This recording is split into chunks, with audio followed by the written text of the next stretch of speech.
Hello, everybody. Good to see you. How you doing? So, I have finally finished the Cult of the Lamb.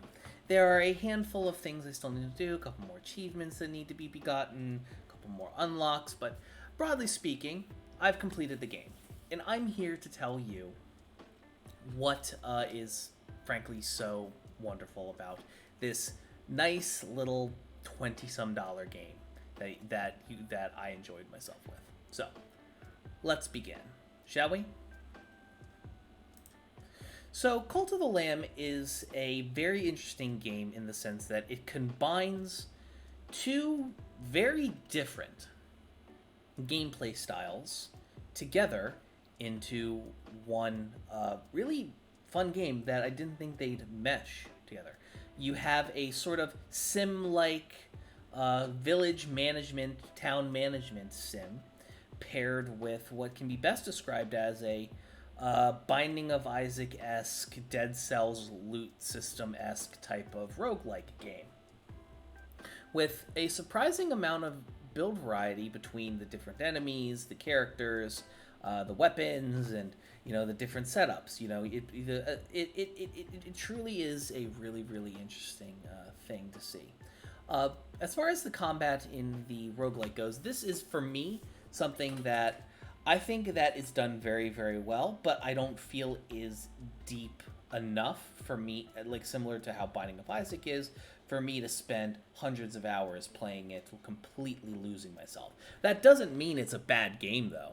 It absolutely is a wonderful game, and the variety in enemies and the variety in encounters is really, really cool. You get skills by using these things called tarot cards. These tarot cards can be gotten from you start with, I think, either, depending on your skills, you either start with one that's a specific heart one that you pick up in the beginning, or you pick them up by encountering an NPC at a hut who will just give you a tarot card, a pick between two of them. And these tarots will determine how your run goes. You can also get something called the Fleece of Fate or the White Fleece. The different fleeces augmenting like how your runs go. Some double damage, some increase the amount of damage you can do while doubling the amount of damage you take. Others increase the amount of curses, which are your special attacks, things of that nature. But for example, as far as the tarot goes, the White Fleece will give you 4 at the start of the run, and then that's it.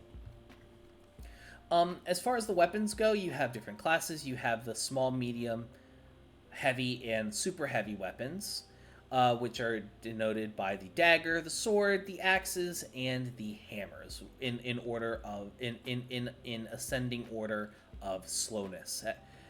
The hammer is by far hits the hardest and is very good at completely quashing bosses if you have found a way to get your health up through both more red hearts, more blue hearts, and more black hearts. Players of the Binding of Isaac will know what those means. For those who don't know what those means, red hearts are like your native health that can be refilled.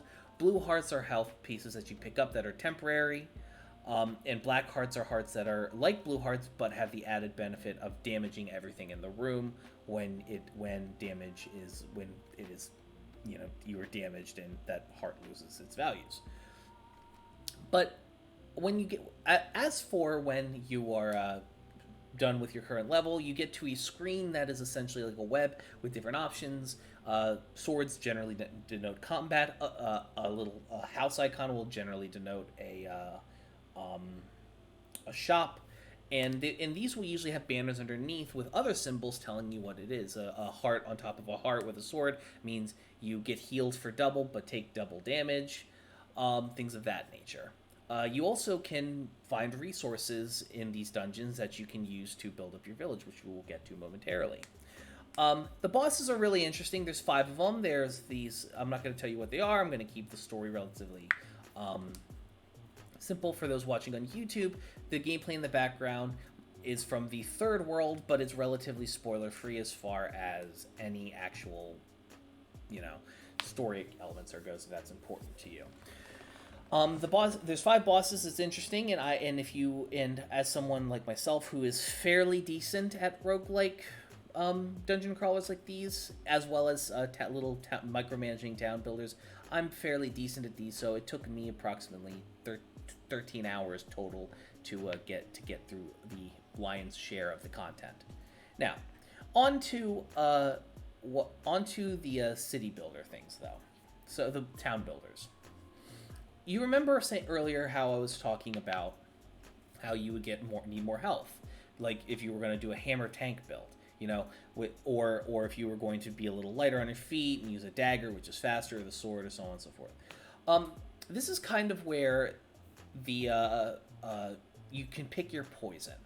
You can really just sustain your village through constant new members and just getting all of the resources you need through the dungeons, or you can completely ignore the dungeons except when you need like either new followers or bones for rituals, which we'll get to, and you will do it occasionally and spend most of your time micromanaging your village.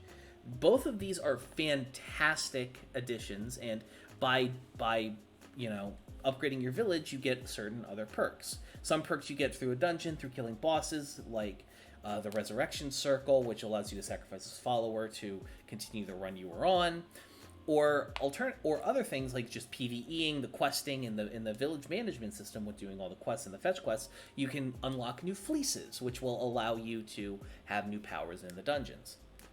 There's a plethora of there's two trees that you generally will worry about. There's your combat tree, which you get by doing sermons every single day in your church, and then there's another one, which is your tech tree, by collecting devotion, divine inspiration, which you get from your followers. The other thing I want to say about these two systems is that they're very, very fun. Like, once if you just spend all your time like I did micromanaging your village, what ends up happening is you end up maxing out your combat and tech trees over time, and then you would normally games would just like not have an alternative for you for doing that, which is a real bummer. But generally what the Cult of the Lamb does is it converts what you're doing to other resources. There's generally a few management resources you want to take care of. There's your gold, there is your follower loyalty, there is your devotion, and then there is your the prayer. The prayer is how you upgrade your combat. Your devotion is how you upgrade your tech trees. Your loyalty is how you upgrade your followers, which when they max out and level up, you get a bunch of devotion, which continues to help your tech trees. And then your gold is how you basically finance everything else that isn't from a base level. You do need things like wood and stone and some refined materials to do other things and unlock certain other things, but the base of it all is really just gold. And so as you complete your divine inspiration, as you complete X and Y and Z, what ends up happening is you end up getting the luxury of getting to swap things out. So originally, when I would do a sermon, it would upgrade my combat tree. Once I maxed out my combat tree, the sermons just upgraded my followers' loyalty, which then when they went through, it upgraded my divine and my devotion. And once all my tech trees were updated, both of them turned into just giving me gold, in which basically means I'm stacked for life. As far as the actual tech trees go themselves for the building, you can build elaborate farms to make sure that your followers are fed. You can build refineries to build refined goods, as well as turn gold nuggets you find out in the world into coin that you can then use when you're in a pinch. You can build totems to allow followers who are not worshippers. You have two types of cult members: false worshippers and workers, to pray and give you devotion as well. You have different levels of bedding, so people have housing to stay in, all the way up to the best one, which never has beds that never break, as well as giving you devotion too. You have offerings, where people will find stuff and you'll get a random assortment of goods joining you there. You'll have a cooking thing, and there's a cooking mini game which will allow you to turn the food that you've harvested into different types of food that have different robust effects on your users.